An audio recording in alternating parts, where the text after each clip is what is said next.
What do you make of that he pardoned violent rioters? To me, I just can't agree. I'm about to file 2 bills that will increase the penalties up to and including the death penalty for the murder of a police officer, and increasing the penalties and creating federal crimes for assaulting a police officer. That should give you everything you need to know about my position. Look, it was surprising to me that it was a blanket pardon. I hope anybody who's going to be critical of what occurred last night is also very critical of a massive overreach by President Biden. Prospective pardon, it's kind of like a get out of jail free card. Makes no sense to me either. There were some people on January 6th who were simply caught up in the crowd and warrant the kind of clemency or pardon that President Trump has given. I do not support the pardons if they were given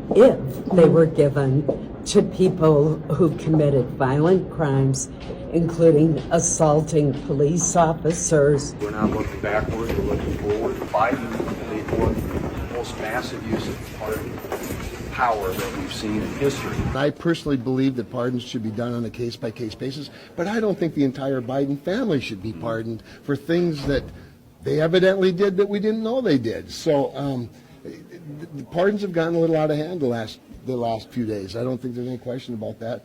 My only hope in all that is that there's a healing that can take place where we can just put this whole chapter behind us now and start fresh. Pardon every one of them. They've been there long enough. Most of them hadn't been charged with anything. They've been moved once a month. There's a lot that will come out probably in the next just a few weeks when they're out. And there'll be other arrests that'll go on top of that. People that's been doing things that they shouldn't have been doing to the January 6th. But there were people who were pardoned who actually assaulted police officers.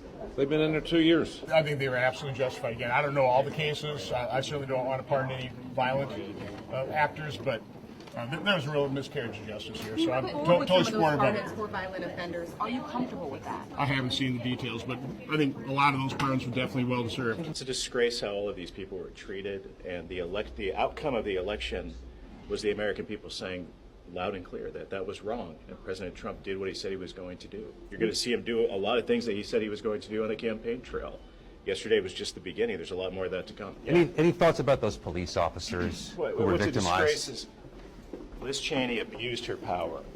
Liz Cheney should be held accountable for abusing the power that she has as a member of Congress, and Joe Biden gave her a blanket pardon, knowing that she was guilty. She should be held accountable for that, and it's a disgrace that she won't be.